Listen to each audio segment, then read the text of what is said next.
Hello guys, কেমন আছেন সবাই? আশা করি সবাই ভালো আছেন, সুস্থ আছেন। আপনাদের মাঝে নতুন আরও একটা ভিডিও নিয়ে উপস্থিত হলাম। আজকের ভিডিওটি হলো, আপনারা ইতিমধ্যে জানতে পেরেছেন যে প্রাইমারির সার্কুলার প্রকাশিত হয়েছে, কিন্তু কোন কোন জেলায় কয়টা শূন্যপদ খালি আছে এটা আপনারা জানেন না। আজকের এই ভিডিওতে আপনাকে দেখিয়ে দেব যে রাজশাহী জেলায় কোন কোন উপজেলায় কয়টা পদসংখ্যা খালি আছে, সম্পূর্ণ আজকে এই ভিডিওতে দেখিয়ে দেব।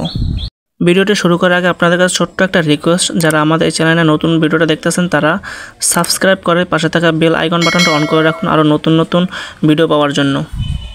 রাজশাহী জেলায় উপজেলার সংখ্যা আছে 11টা, শূন্যপদ খালি সব মিলিয়ে 290টা। প্রথমে আসি, বোয়ালিয়াতে আছে 17টা, পুটিয়াতে আছে 20টা, পবায় আছে 18টা, গোদাগাড়িতে আছে 40টা, বাগমারা আছে 50টা, চরঘাটা আছে 30টা, বাগায় আছে 28টা, তানোরে আছে 50টা, দুর্গাপুর আছে 12টা, মতিয়ায় আছে 25টা। অন্যান্য উপজেলার শূন্যপদ সংখ্যা জানতে হলে আমাদের সাথে সংযুক্ত থাকুন।